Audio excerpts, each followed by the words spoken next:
그럼 이제 오늘의 리딩을 진행하도록 하겠습니다. 제목, 실령님 있는 서점, 마을오바 여름, 작가, 미야기 센야, 페이지 150에서 160페이지.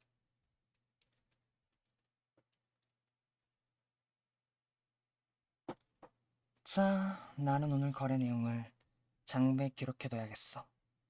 토지가 홍차 세트를 가져올 테니 요미는 그때까지 사쿠야랑 이야기하면서 기다려줘.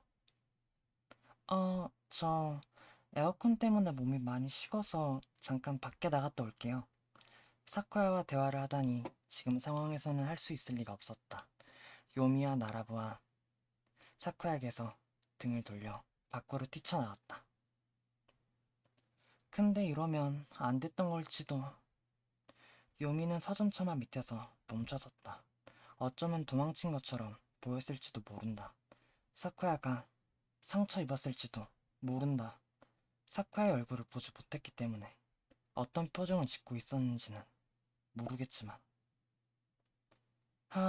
난 정말 바보야. 바보라고. 평범하게 행동하고 싶었는데 할 수 없었다. 스스로 이렇게 이상한 행동을 하다니. 한숨을 내쉰 다음 요미는 처마 아래에서 태양이 내리쬐는 곳으로 나갔다.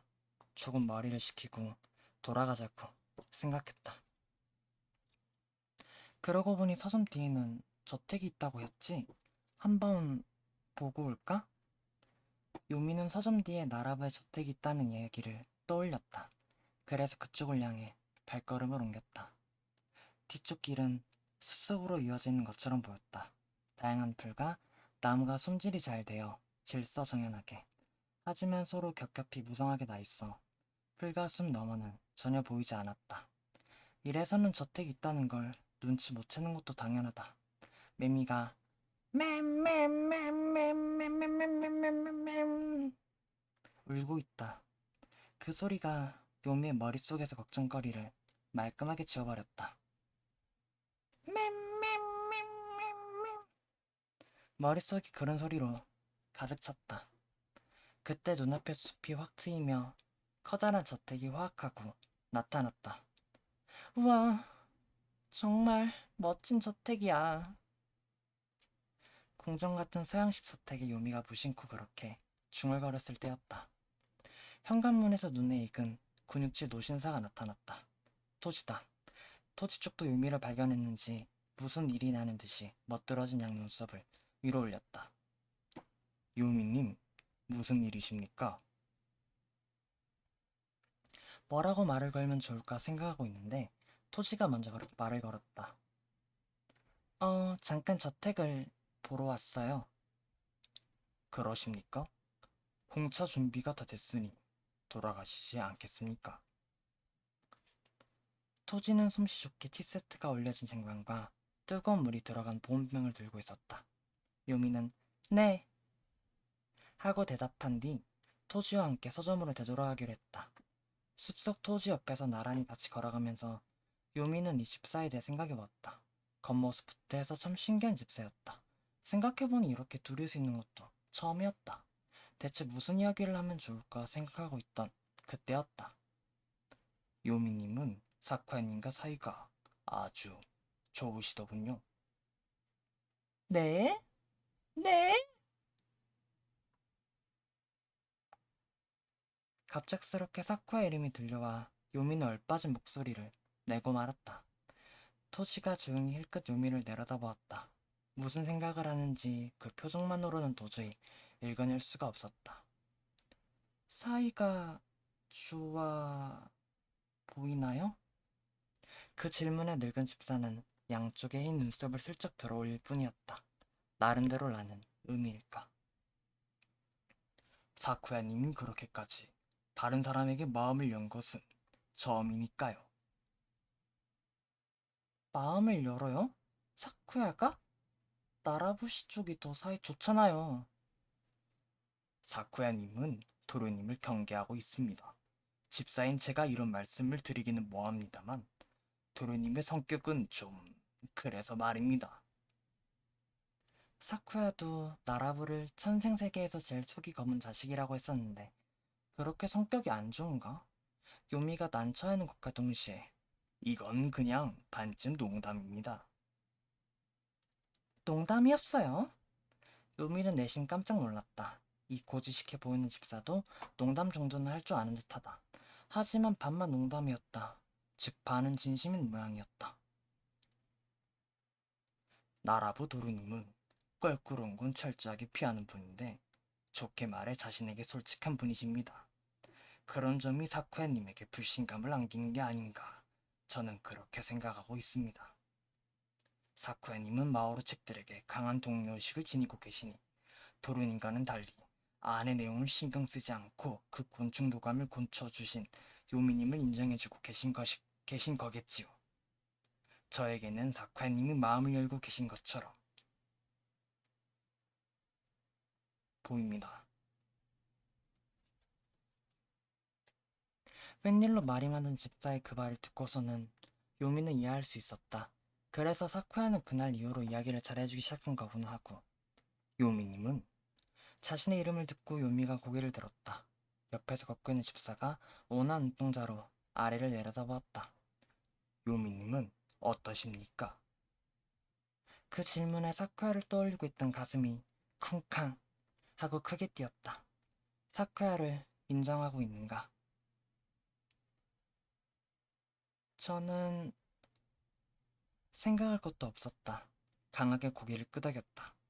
사쿠야는 제가 원하는, 하는 말을 해줬거든요. 그 말을 듣자 토지가 눈을 가늘게 뜨며 콧등을 움찔하고 움직였다. 마오로책이란 불확실하고 덧없는 존재입니다. 사람처럼 강하지 않고 책처럼 완고한 것도 아니죠. 실체가 없는 환영 같은 책 때문에 환상의 책이라고 하는 사람도 있습니다. 녹색길 앞에 서점이 보이기 시작했다. 토시가 햇빛을 받아 희게 빛나는 그것을 눈부신 듯이 바라보며 중얼거렸다. 하지만 요미님이 인정해주시고 사쿠야님이 간절히 바란다면 언젠가 분명 사쿠야님은 사람이 되실 수 있겠지요. 그것은 마치 요미의 마음속을 꿰뚫어 본 게 아닌가 할 만큼 신비한 말이었다. 사쿠야가 책이라는 사실에 고민하고 있던 요미가 듣고 싶어 했던 말이었다. 그 대화를 마지막으로 요미는 토지와 함께 서점 안으로 들어갔다. 카운터 안에 티세트를 올려놓은 토지가 익숙한 손놀림으로 홍차를 타기 시작했다. 아, 그렇지 요미. 곤충도감을 고쳐줘서 고마워.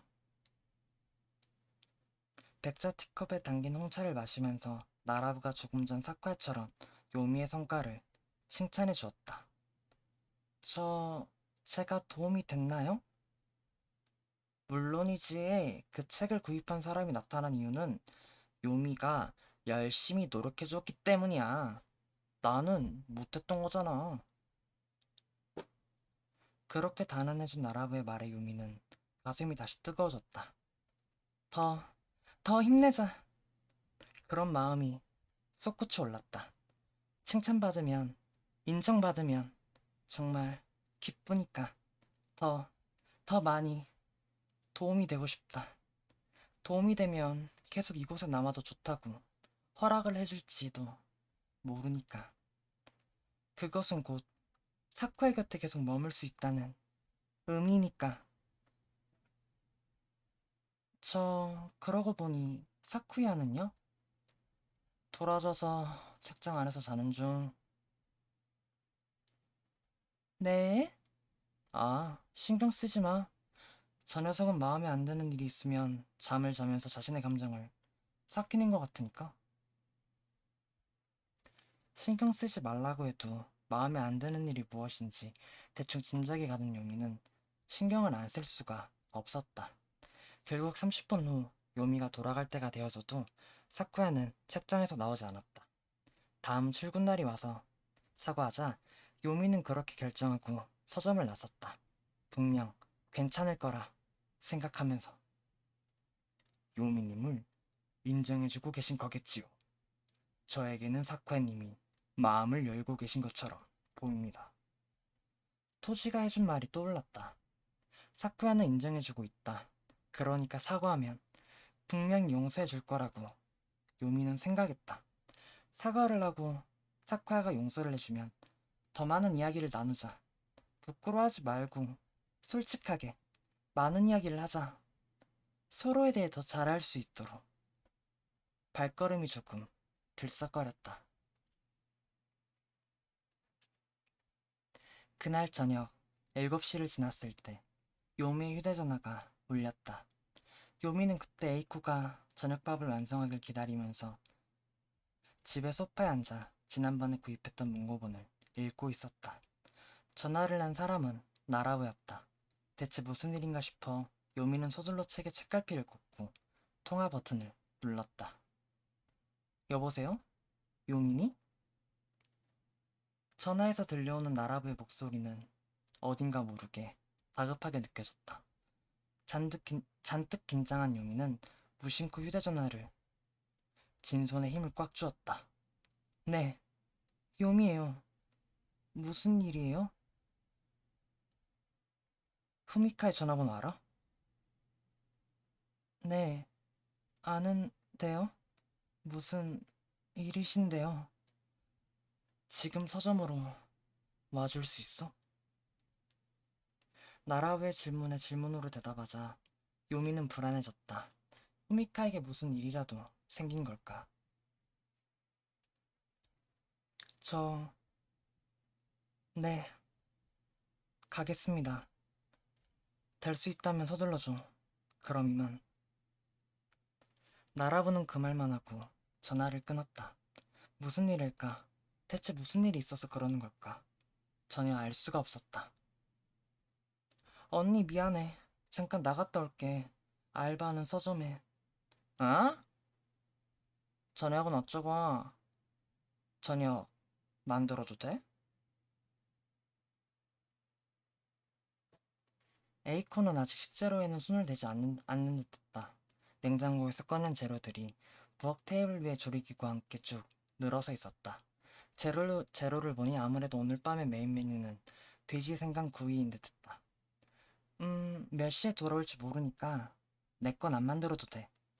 못 먹게 되면 미안하기도 하고 혹시 저녁 먹어야 되면 편의점에서 도시락 사와서 먹을게. 몇 시에 돌아올지 모르겠다니. 집에 돌아오기는 하는 거지. 제발 경찰에게 잡혀서 혼나거나 하지는 말고. 아무리 그래도 그, 아무리 그래도 그렇게 늦진 않을 거야. 혹시 늦을 것 같으면 전화하고. 아무튼 조심해서 다녀와. 에이코와 부엌에서 헤어진 요미는 스니커를 신고 아파트 밖으로 나갔다. 태양은 이미 저 멀리 산의 능선으로 저물고 있었다. 서쪽 하늘은 저녁 노래 오렌지색으로 빛나고 동쪽 하늘은 서서히 어둠에 침식당하고 있었다. 대체 뭘까? 불길한 예감이 들었다. 요미는 역을 향해 걸음을 재촉했다. 오미야 역에서부터 서점을 향해 뛰었다. 어, 저, 나라부 씨.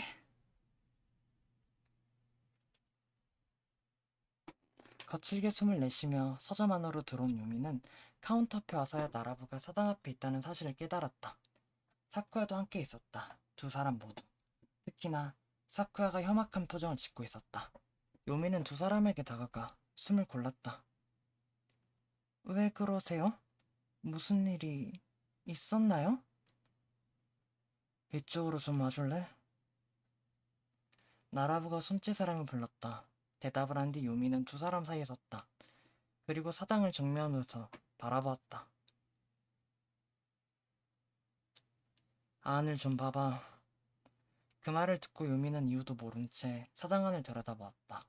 안에는 신령님의 마오르 책이 놓여있을 텐데 그걸 새삼 확인하려고 하다니 대체 무슨 일일까? 안을 들여다본 요미는 몸이 굳어버렸다. 신령님의 마오르 책이 없었다.